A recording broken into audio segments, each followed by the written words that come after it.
নমস্কার। হর হর মহাদেব। আশা করি সকলেই ভালো আছেন, সুস্থ আছেন। আমার এলবিএস ফ্যামিলির আরেকটি নতুন ব্লগে সকলকে স্বাগত জানাই।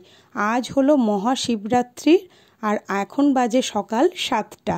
আজ এখন থেকে আপনাদের সকলকে সাথে নিয়ে আমার আজকের ব্লগটা স্টার্ট করছি। আশা করছি আপনারা পুরো ভিডিওটা দেখবেন, ভালো লাগবে। আজ যেহেতু আমার বাড়িতে পুজো, তাই সকালবেলা ঘুম থেকে উঠেই আমার হাজব্যান্ড আর আমি বেরিয়ে পড়েছি বাবার সবথেকে প্রিয় ফুলের খোঁজে। এখানে এসেছি ভাটির ফুল নিতে। মহাদেবের মাথায় দেওয়ার জন্য ভাটির ফুল লাগে, আকন্দ ফুল লাগে আর ধুতুরা ফুল লাগে, আর লাগে অপরাজিতা ফুল, যেটাকে আমরা নীলকণ্ঠ ফুল বলি। আমার বাড়িতে প্রায় সব রকমের ফুলই আছে, তবে ভাটির ফুলটা বাড়িতে ফোটে না, ওটা বেশিরভাগ মাঠে ঘাটেই ফোটে। তাই ওটা নেয়ার জন্য অনেকটা দূরে এসেছি। আর দেখুন আর একটা জায়গায় এসেছি যেখানে দেখুন কত বড় বড় ধুতুরা ফুল ফুটে আছে। যাই হোক, সবই মহাদেবের ইচ্ছা, তার ইচ্ছা থাকলে সবই হয়। আর আমার এত ভালো লাগছে ফুলগুলো দেখে, আমি বেশ কিছুটা ফুল নিয়ে আসলাম, কারণ আজ আমার বাড়িতে পুজো তো অনেকেই আসবে জল ঢালতে, তাই ভেবেছি প্রত্যেকেই একটা একটা করে ফুল আমরা বাবার মাথায় দেব। আর এদিকে বাড়িতে এসে আমার হাজব্যান্ড আর আমার মায়ের জন্য চা বসিয়েছি। ও আপনাদের সঙ্গে তো বলাই হয়নি, গতকাল আমার মা আর বোন এসেছে। যেহেতু আজ আমার বাড়িতে শিব পুজো, তাই ওদের আমি আসতে বলেছিলাম। ওরা আসাতে আমার খুবই ভালো লাগছে। এবারের পুজোটা সত্যিই খুব ভালো কাটবে। আপনারা অবশ্যই লাস্ট পর্যন্ত দেখবেন, ভিডিওটা আপনাদেরও ভালো লাগবে। আজ সারাদিনে অনেকটা সময় পাবো, কারণ চতুর্দশী লাগবে সেই রাত 8:30টায়। তাই ভেবেছি সকাল সকাল এখনই রান্নাটা বসিয়ে দেবো। একদম কাজবাজ সেরে ছেলে মেয়েকে খাইয়ে ঘুমটুম পাড়িয়ে তারপর আমি ঠাকুর ঘরে যাব।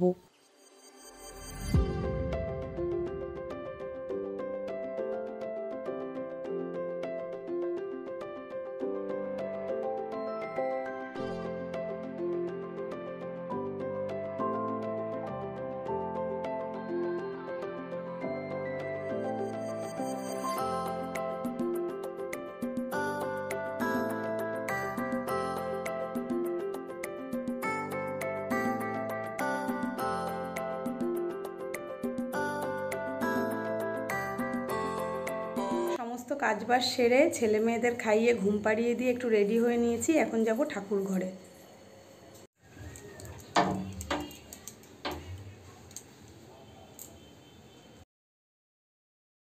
চলে এসেছি ঠাকুর ঘরে। এখন গোপালকে স্নান করাবো। প্রায় অনেক দিনই হলো আমার বাড়ির না কাজবাজ চলছিল, আর এদিকে ঠাকুরদেরও সেরকমভাবে পরিষ্কার করা হয়নি। প্রচণ্ড ধুলো পড়ে গেছিলো। শাশুড়ি মাই সকালবেলা পুরো ঠাকুর ঘরটা গুছিয়ে রেখে দিয়েছেন।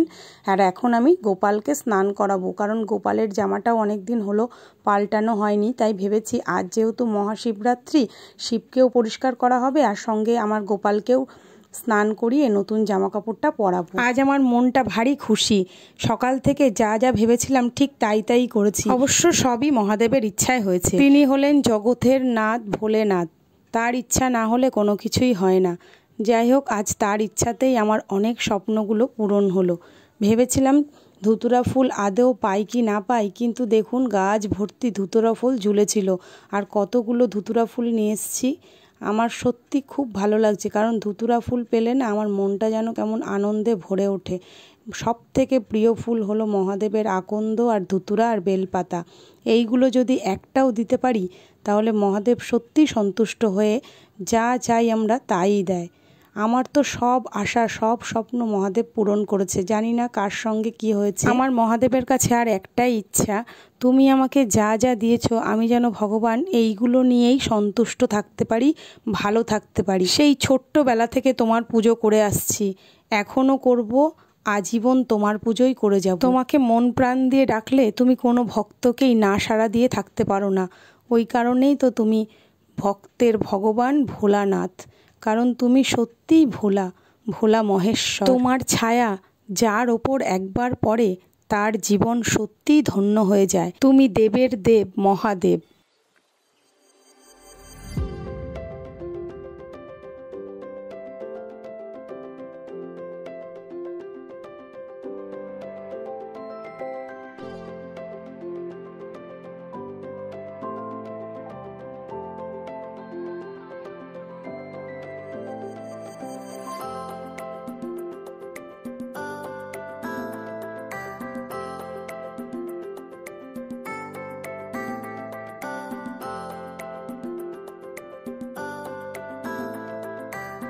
গোপালকে স্নান করিয়ে পোশাক পরিয়ে রেডি করে দিয়েছি।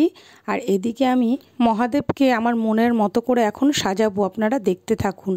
প্রথমে দুটো চেন রজনীগন্ধাকে ভেবেছিলাম জোড়া লাগিয়ে বড় করে পরাবো, তা দেখছি যে না, খুব একটা ভালো লাগছে না। তারপরে একটা মালাকেই পরালাম। তারপর আমার এই পাশে যেই ঠাকুর দেবতাগুলো আছে আজ প্রত্যেককেই একটা করে মালা পরাবো, কারণ রজনীগন্ধার অনেক মালা নিয়ে এসেছি, তাই ভেবেছি সব ঠাকুরকেই আজ সাজাবো। আর এদিকে দেখুন প্রায় মহাদেবকে আমার হয়ে গেছে সাজানো, কারণ সন্ধ্যাও হয়ে গেছে। এদিকটা রেডি করে তারপরে সন্ধ্যা দেব, আর আস্তে আস্তে রাতও হচ্ছে। সেই কখন ঠাকুর ঘরে এসেছি বুঝতেও পারলাম না যে দুপুর থেকে কখন সন্ধ্যা হয়ে আসলো। যাই হোক, খারাপ লাগছে না। ঠাকুরের প্রতি কাজ করতে করতে, ঠাকুরকে গোছাতে গোছাতে এতটা সময়ও কেটে গেল। পুরোহিত আসারও সময় হয়ে গেছে। এখন এই দিকটা সেরে তারপরে যাব ফল বানাতে।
আমার শাশুড়ি মাই ঠাকুরের ঘরটা চেঞ্জ করে বসিয়ে দিলেন, আর আমাদের পুরোহিতও চলে এসছে, এখন পুজোতে বসবে। আজকের ভিডিওটা একটু বড় হলো, আশা করছি আপনারা দেখবেন।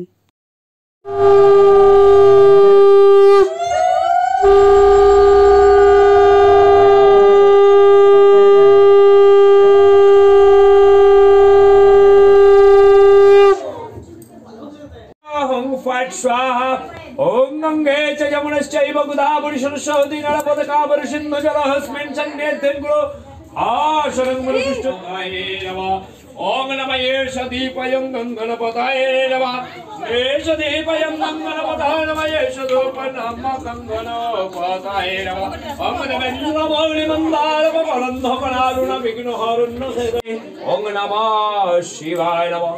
ओम नमः शिवाय नमः। ओम नमः शिवाय नमः। ओम नमः शिवाय नमः। पूजा जप परायण पाना लगा देखिस द्वितीय पहरा ईदं स्नान्यं दोधि नमः हेश्च सदाशिव हेश्च अघोराय। तृतीय पहरा स्नान्यं ईदं सभित हेश्च वामदेवता। আমাদের পুরোহিত মহাশয় আমাদের একবারে 4 প্রহরের মন্ত্র পড়িয়ে দিলেন। এখন আমরা আস্তে আস্তে সকলে মিলে জল ঢালবো। আর আপনারা তো দেখলেন কত ভক্তই এসেছে বাবার মাথায় জল ঢালার জন্য, কারণ আমাদের বাড়িতেই হলো মন্দির আছে শিবের, আর এখানেই অনেকে আসে পুজো দিতে। সবারই মনস্কামনা হয়তো পূরণ হয়, যার জন্য প্রতি বছরই অনেকে আসেন এখানে বাবার মাথায় জল ঢালার জন্য। এটা হলো আমার বোন, আপনারা তো অনেকেই চেনেন একে। তারপর আস্তে আস্তে প্রত্যেকেই জল ঢালবে, তারপর আমাদের অঞ্জলি হবে, তারপর কিছুক্ষণ বাদে সকলকে প্রসাদ দেব। আর আজ না অনেকটাই রাত হয়ে গেল, আপনারা তো অনেকেই জানেন যে আজ চতুর্দশী, মহাদেবের মুখ তো একদিনই ঢাকবে, তাই পুজোটা হতে হতে এখন প্রায় 9:30 পৌনে 10টা বাজতে গেল। নমঃ বিষ্ণু নমঃ অপবিত্র পবিত্র বা সর্বাবস্থান গত শিবা যৎ শরীর বিষ্ণুরাম তৎসদা মদ্দ ফাল্গুন মাসে জগৎপতে এষ সচন্দন গন্ধ পুষ্প নমঃ দিলাও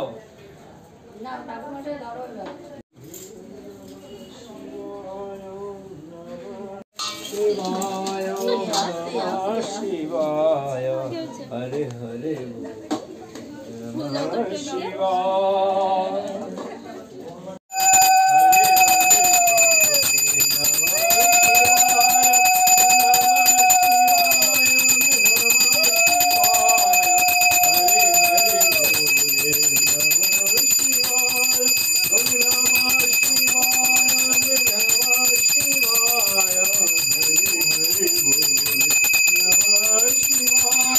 খুব শান্তিতে এবং নিপুণভাবে আমাদের বাড়ির আজ মহাদেবের পুজোটা সমাপ্ত হলো।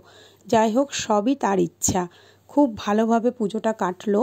আমি চাই প্রত্যেকটা বছর যেন এইভাবেই মহাদেবের পুজোগুলো কাটে।